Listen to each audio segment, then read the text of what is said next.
안녕하십니까, 착한 남성 코드입니다. 오늘은 고객의 분류에 대해서 여러분들과 함께 공부해 보겠습니다. 목표 고객을 명확히 설정하라. 어느 분야이건 집중하고 타깃을 분명히 하는 것이 중요합니다.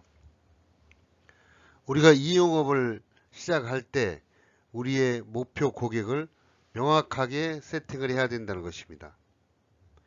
그렇지 않으면은 시작을 해놓고 중간에 다른 길로 빠져서 실패하는 경우를 우리는 종종 볼 수가 있습니다.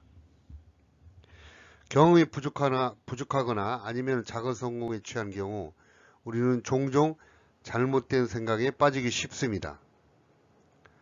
모든 사람을 대상으로 일을 확대해야지, 하지만 내 목표가 분명하지 않으면, 내 고객이 명확하지 않으면 어떤 것에 집중해야 할지 불분명해지고 결국 어려움에 빠지게 됩니다.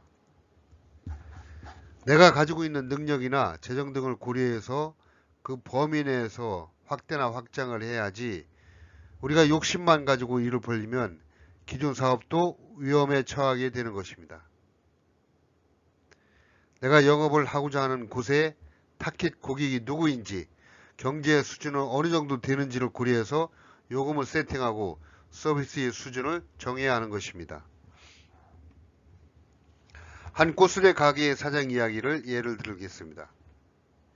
기차역 바로 앞에서 꽃을 파는 이 여사장은 여기서 내려 지나가는 고객에 즉시 구매할 수 있도록 꽃을 미리 포장해 놓았습니다. 출퇴근길에 꽃술래를 본 사람들은 문득 가족 생각이 났고 꽃을 사곤 했죠. 이래야 장사가 잘 되자 그 여사장은 의기양양해져서 출퇴근 손님은 물론 회사나 결혼식장에도 꽃을 공급할 수 있으리라 생각했고, 기차역 길 건너편에 가게를 얻어 확장을 했습니다. 꽃의 종류도 늘리고 광고도 했겠죠. 하지만 오래 지나지 않아 파산하고 말았습니다. 판매는 줄었는데 운영비는 크게 늘었기 때문이었습니다.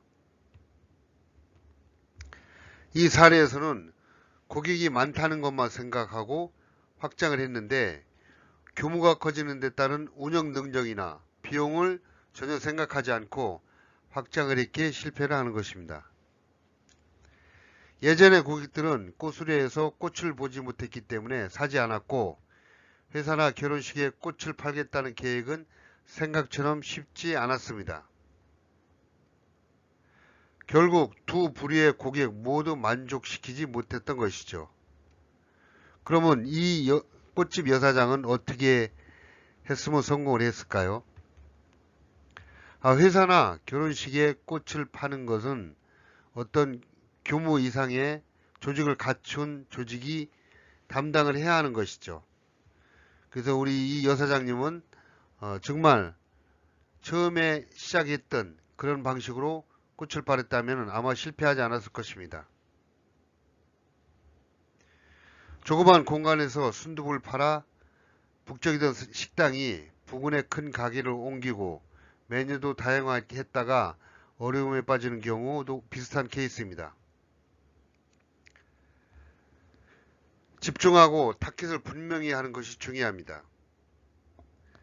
우리는 이 영업을 함에 있어서 한 번이라도 내 가게에 내방하는 고객을 분석하고 데이터를 만들어서 본인이 지금 감당할 수 있는 만큼만 고객을 정해놓고 그 고객에게 집중하고 정성을 다해 영업을 한다면 틀림없이 안정적으로 운영할 것입니다.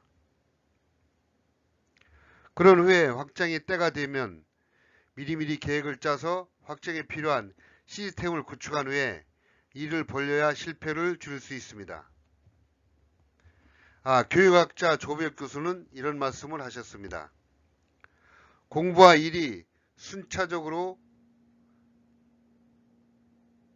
되어지는 시대는 지났고 병행되어지는 시대라고 합니다. 즉 현장에서 필드에서 일어나는 무수한 일들이 그때그때 거기에 맞는 공부를 해야 한다는 것입니다. 끊임없이 공부해서 우리 이 영업 하시는 여러분들의 사업이 번창하시기를 바라겠습니다. 감사합니다.